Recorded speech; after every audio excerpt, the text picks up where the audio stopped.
మిథున రాశి వారికి ఈ వారంలో అనుకున్న పనులని సకాలంలో పూర్తయ్యే అవకాశాలు ఉన్నాయండి? ఇక్కడ 3 గ్రహాలు ఉన్నాయమ్మా. కొంచెం త్రికరణ శుద్ధిగా ప్రయత్నాలు చేయాలి. జన్మస్థానంలో శుక్రుడు, అలాగే షష్ఠంలో శని, తృతీయంలో రాహువు. కొన్ని ఇబ్బందులున్నా పనులు పూర్తవుతాయి. బంధువుల సహకారంతో ముందుకు సాగుతారు. ఉద్యోగంలో ఒత్తిడి ఉంటుంది. ప్రతిదీ జాగ్రత్తగా ఆలోచించి నిర్ణయాలు తీసుకోవాలి. ఆర్థికంగా అనుకూల కాలం. ఖర్చులు పెరిగే సూచన ఉన్నది. గతాన్ని దృష్టిలో పెట్టుకుని భవిష్యత్తు నిర్మించాలి. ఏమాత్రం పొరపాటు జరిగినా నష్టం వాటిల్లుతుంది. సందర్భానుసారంగా వ్యవహరిస్తే మంచిది.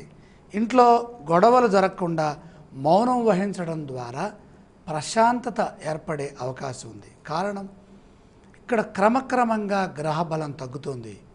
గతంలో 6 గ్రహాలు, అలాగే 5 గ్రహాలు, 4 గ్రహాలు, ఇప్పుడు 3 గ్రహాలు, అంటే శుభస్థితి తగ్గుతుంది. కాబట్టి విచారకర సంఘటనలు జరగకుండా చూసుకోవడం మంచిది. ఈ రాశి వారు పఠించవలసిన స్తోత్రాలు ఏవండి? ఇలాంటి సమయంలో మహాగణపతి ధ్యానం తప్పనిసరిగా చేసుకోవాలమ్మా. ఆలయ సందర్శన క్రమంలో ఏ ఏ దేవీ దేవతలను దర్శించాలంటారండి? గణపతి సందర్శనం శుభానికి సంకేతం. ఈ రాశి వారు చేయవలసిన దానాలు? ఇక్కడ ముఖ్యంగా 6 గ్రహాల దోషంలో ఉన్నాయి. నవధాన్యం తీసుకొని అగ్నిలో వేసి నమస్కారం చేస్తే గ్రహ దోషం కొంతవరకు తొలగుతుంది.